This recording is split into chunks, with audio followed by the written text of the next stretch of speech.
My name is Maya Brooks, and tonight my trust was audited.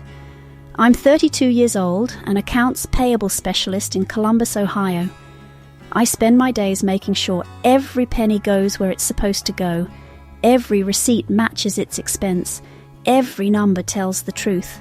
I'm good at my job because I don't trust anything at face value. I verify, I cross-reference, I audit, but I never audited my own husband. Let me take you back to that Tuesday night, which should have been my first warning. Nothing good ever happens on a Tuesday. Derek was in the shower, his second shower of the day.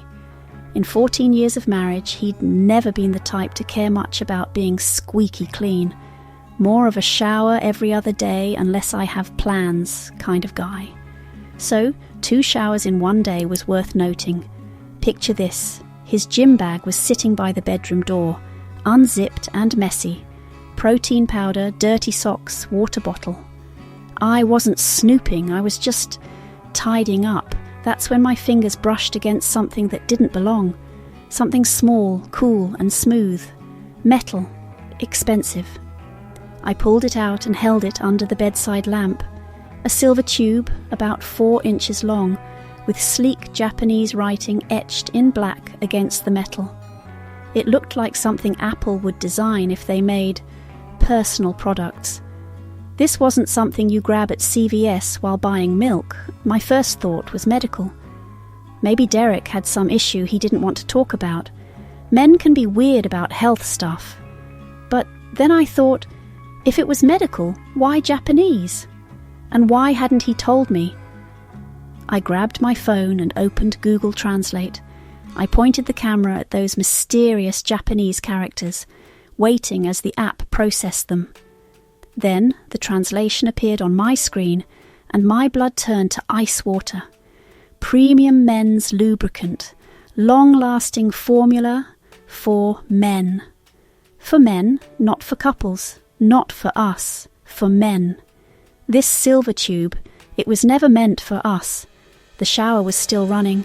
Derek was humming some pop song, carefree, like he hadn't just left evidence of his double life sitting in a gym bag. I looked at the tube again, turning it over in my hands. It was about half empty, with that used look that comes from regular handling. My hands were shaking now, but my mind was getting clearer, sharper. This was a data point, an anomaly that needed investigation. I walked to Derek's iPad on the nightstand. He always left it unlocked, always trusted me not to look.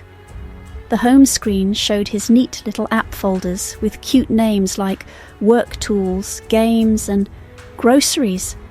Groceries. Derek had never used a grocery app in his life. This was the same man who made me drive to 3 different stores just to get the right brand of pasta sauce. Now he had a grocery folder on his tablet? My thumb hovered over it. This was it. Either I was crazy or my whole life was about to come apart. I tapped the folder. Inside was a single app I didn't recognize. Some kind of chat platform with a plain, boring icon. I opened it. The chat loaded, and right at the top was a thread with someone named Leo. The profile picture was just a shadow, but the words... Oh God, the words. Can't wait to see you Thursday. Got us the usual room at the downtown hotel. Bring that stuff I like. The silver one. Makes it so much better. Going to do things to you your husband never could. I scrolled up through weeks of messages. Hotel rooms described in detail. Photos I wished I hadn't seen. Mentions of that same silver tube I was holding in my sweaty palm. The dates hit me like a physical blow. Every late night at the office, every guy's night out, every too tired tonight, honey. All of it. Lies. The shower finally stopped. I could hear Derek moving around in the bathroom, probably admiring himself in the mirror, probably thinking about Thursday's plans with Leo. I looked at the tube, then at the messages, then back at the tube. My hands stopped shaking. They moved steady now, almost calm. I took screenshots of everything and saved them to a password-protected folder on my phone. I won't scream. I'll audit every lie until I have the truth. The bathroom door opened. Derek walked out like he was in a shampoo commercial, wrapped in that soft white towel I'd bought him last Christmas. "Hey, babe," he said, his voice dripping with that fake sweet tone people use when they're hiding something. "You look tired. Long day at work?" I closed the iPad and set it back on the nightstand. "Yeah," I said, my voice surprisingly steady. "Just going over some discrepancies in the books. You know how it is." He smiled and kissed my forehead. "That's my detail-oriented wife, always making sure the numbers add up. If only he knew. Was Derek just cheating? Or was there something darker behind it? Trust isn't promised. It's audited.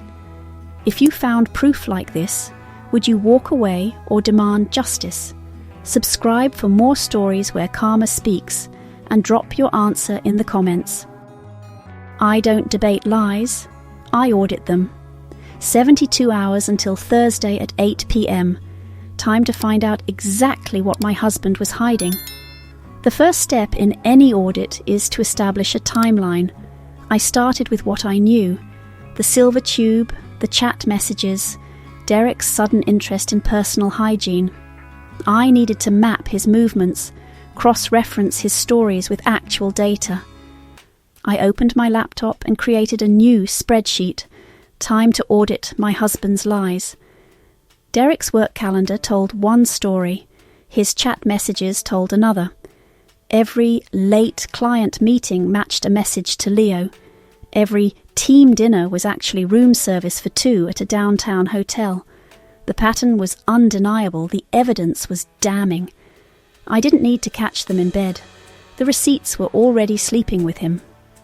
As Derek's emergency contact and joint account holder for his corporate card, I had legal access to the statements. What I found made my stomach turn. Luxury hotel charges on the exact dates from his chat with Leo.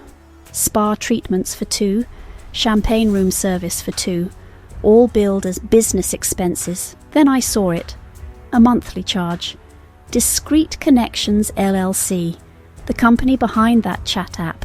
Derek was paying for premium access to his affair.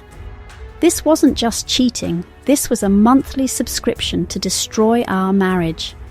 I was building a solid case when my 7-year-old daughter Ella walked into the kitchen. She was supposed to be asleep, but she had that worried look she got when she sensed tension in the house. "Mom," she said, climbing onto the stool next to me, "why doesn't Dad eat dinner with us anymore?" The question hit me harder than any receipt, any chat message, any silver tube. I looked at my little girl with Derek's eyes and my stubborn chin and felt something crack inside my chest. "Is Daddy mad at us?" she asked, her voice small. I closed the laptop and pulled her into a hug. "No, sweetheart," I said softly, covering the pain in my voice. "Daddy's choices just don't add up. But that's not your fault, okay? That's never your fault." She nodded against my shoulder, and I felt my determination harden into something unbreakable. This wasn't just about me anymore. This was about protecting her from the fallout of his lies. After Ella went back to bed, I dove deeper into the digital trail. The chat app had a feature that showed location data for verified meetups. I mapped Derek's locations against his work calendar and found something interesting. Leo wasn't just some random hookup. Leo lived in our apartment complex, apartment 4C, directly above our bedroom. A quick public record search showed his lease was under a work visa. Temporary status. Precarious. Every elevator ding was another debt he owed me. That night, I accessed our building's security camera system through the resident portal. I watched the 4th floor hallway feed. At 11:47 p.m, Derek stepped off the elevator. He knocked on 4C. Leo opened the door, shirtless, and pulled Derek inside.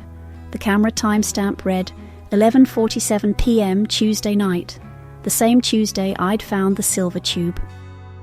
I compiled everything into a comprehensive dossier: screenshots, bank records, location data, timeline analysis. Then I did what any good accountant does when they find fraud. I reported it. First, I sent the company credit card evidence to Derek's HR department with a formal complaint about misuse of corporate funds. The email was professional, clinical, devastating. I wrote, "Please find attached documentation of unauthorized personal expenses charged to company account ending in 4847. Total amount, $12,847 over 6 months. Then I called Sarah Martinez, a divorce attorney I'd found through online reviews. She specialized in high-asset cases involving financial deception. "Maya," she said after reviewing my evidence package, "this isn't just adultery, this is corporate fraud. We can use this."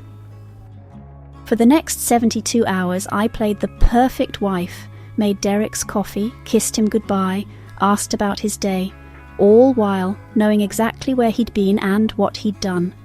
Every night I heard laughter through the ceiling. Every morning I added another screenshot to my evidence file. Derek had no idea the net was closing around him, but Derek wasn't stupid.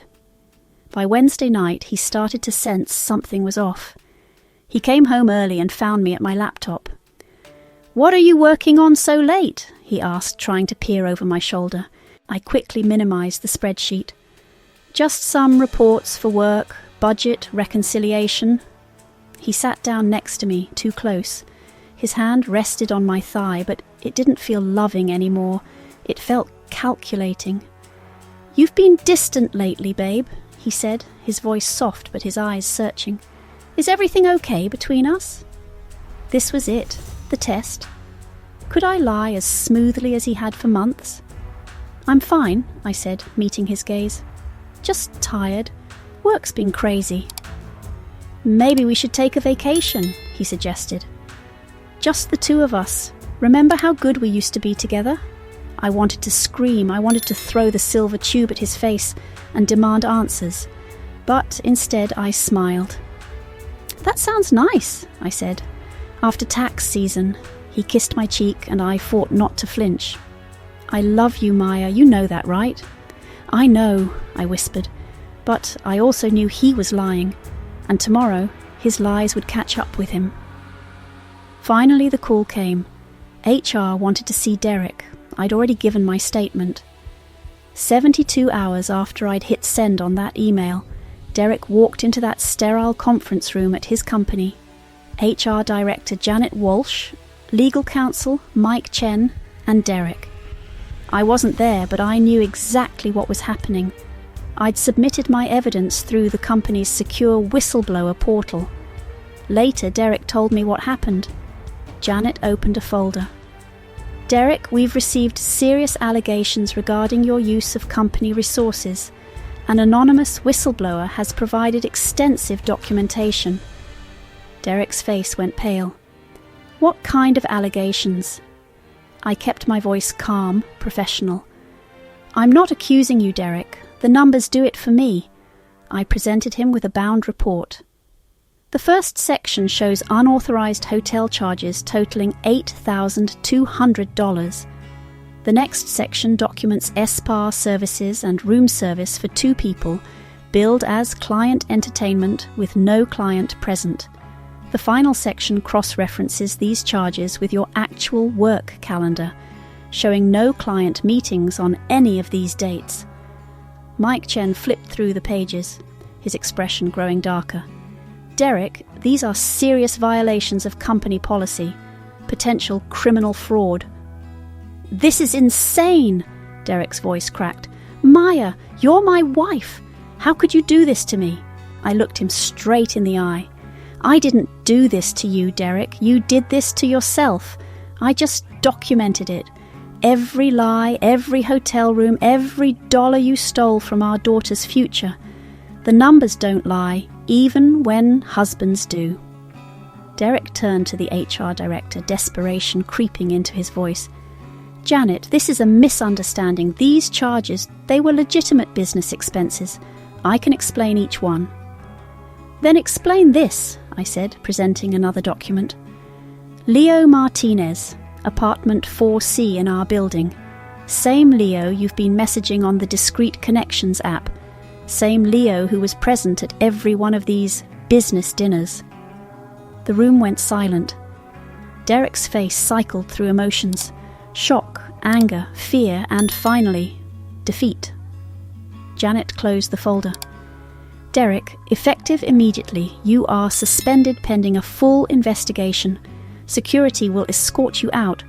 We'll be forwarding this matter to local authorities. Derek stared at me across the table, his face a mix of shock and rage. You destroyed my career over what? Some hotel bills?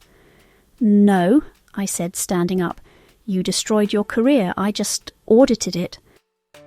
The next morning, I woke up to the sound of car doors slamming. Police cars were parked outside our building. Through the window, I watched detectives knocking on the door of apartment 4C. Leo answered, and after a brief conversation, he accompanied them to the station for questioning. Neighbours gathered in the courtyard, whispering and pointing. Derek appeared in the hallway, trying to push through the crowd to get upstairs. When he saw me watching from our window, he stormed over. Maya, please, he said when I opened the door. Let me explain. This is all just a misunderstanding. The neighbours were listening now. Mrs. Patterson from 2B had her phone out, probably recording. Mr. Kim from across the hall was pretending to check his mail while obviously eavesdropping. You've been explaining for 6 months, Derek, I said, my voice carrying in the quiet hallway. Tonight the law listens instead. He tried to push past me into our apartment, but I blocked the doorway. This is my home too. Actually, I said, pulling a folded paper from my pocket. As of this morning, it's not. Restraining order. You need to stay 50 feet away from me and Ella. His face went white. You can't do this. I'm her father. You're right. You are her father. Which makes what you did even worse. I stepped back and started to close the door. The silver tube, Derek, Leo's apartment, the company credit card. Did you think I wouldn't notice? Did you forget what I do for a living? The door clicked shut and I turned the deadbolt. 2 weeks later, imagine this scene. I'm sitting across from Derek in a mediation room. His lawyer, my lawyer Sarah Martinez, and a court mediator. Derek looked like he'd aged 5 years. His expensive suit was wrinkled, his hair unwashed. The golden boy confidence was gone. The mediation room felt like a courtroom. Heavy wooden table, fluorescent lights that made everyone look sickly, and the oppressive weight of legal consequences hanging in the air. Sarah placed a thick folder on the table. We're prepared to offer a settlement, she said. Maya gets the house, full custody of Ella, and 70% of marital assets. In exchange, we don't pursue additional civil charges for the stolen funds from Ella's college account. College account? Derek's lawyer looked confused. I opened my own folder and presented a bank statement. $5,000 withdrawn from our daughter's 529 plan, same day as your client's romantic weekend in Chicago with Leo. Derek's face crumbled. Maya, I was going to pay it back. With what? I asked. You're unemployed, under criminal investigation, and according to Leo's statement to police, you two were planning to disappear to Portland after you cleaned out our accounts. Derek's lawyer whispered urgently in his ear. I caught fragments. Criminal exposure. Best offer. Take the deal. The mediator cleared his throat. Mr. Brooks, the evidence is quite compelling. I'd recommend accepting the settlement. Derek looked across the table at me, and for a moment I saw panic in his eyes. Real, genuine fear about his future. Part of me, a small part that remembered 14 years of marriage, almost felt sorry for him. Almost. Maya, he said, his voice breaking, what about us? What about everything we built together, our memories, our family? I thought about our wedding day, about the first time he held Ella, about lazy Sunday mornings and shared dreams of growing old together. Then I thought about that silver tube, those messages, the systematic theft from our daughter's future. Derek looked across the table at me, and for a moment I saw panic in his eyes. Real, genuine fear about his future. Part of me, a small part that remembered 14 years of marriage, almost felt sorry for him. Almost. "You didn't lose me tonight, Derek," I said quietly. "You sold me, invoice by invoice." His lawyer pushed the settlement papers toward him. Sarah leaned forward. "Sign it. Justice has deadlines too." Derek picked up the pen with shaking hands. Each signature felt like a small victory, a debt finally being paid. I picked up my purse and headed for the door. "The books are balanced now, Derek. Finally." Fast forward 6 months. The full scope of Derek's downfall became clear. He was convicted of corporate fraud and sentenced to 18 months probation and community service. Leo pleaded guilty to conspiracy charges and was deported back to Canada.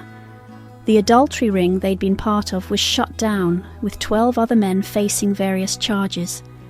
But the legal consequences were just the beginning. Derek's fall from grace was swift and brutal.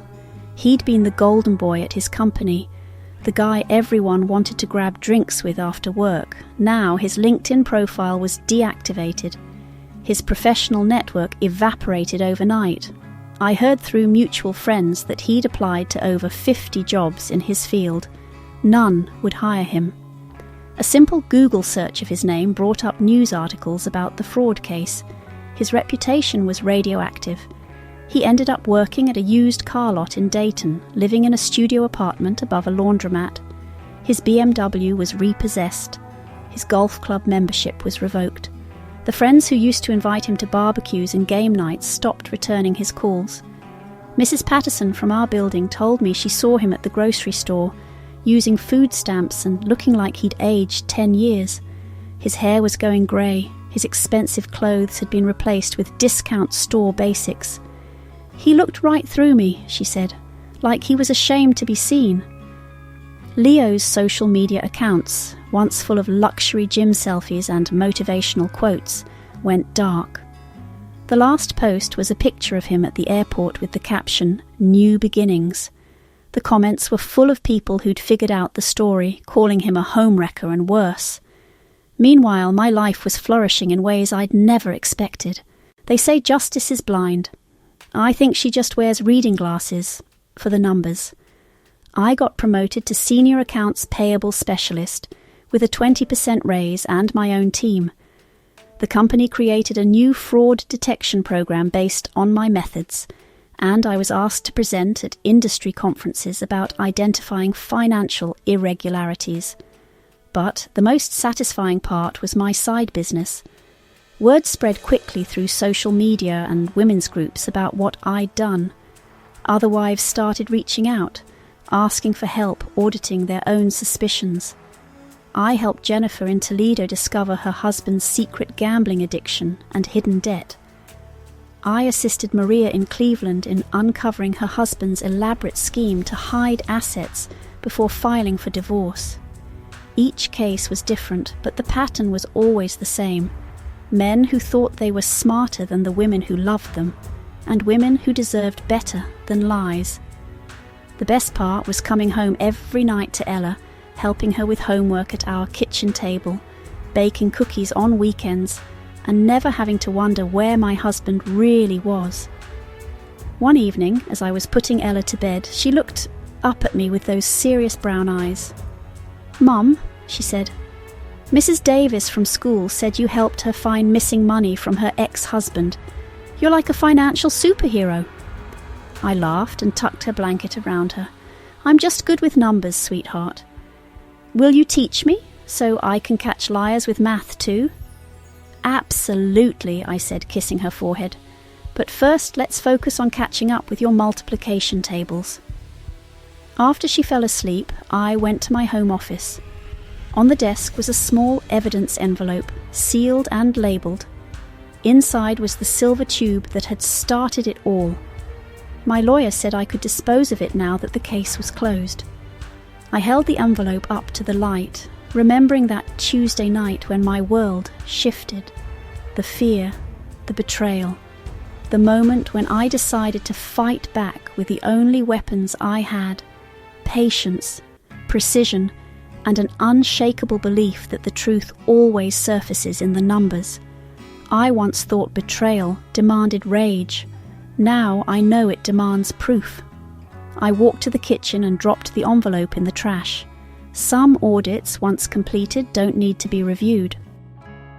You know what I learned through all of this? They say revenge is a dish best served cold. I say it's a dish best served with documentation, evidence, and an ironclad legal team.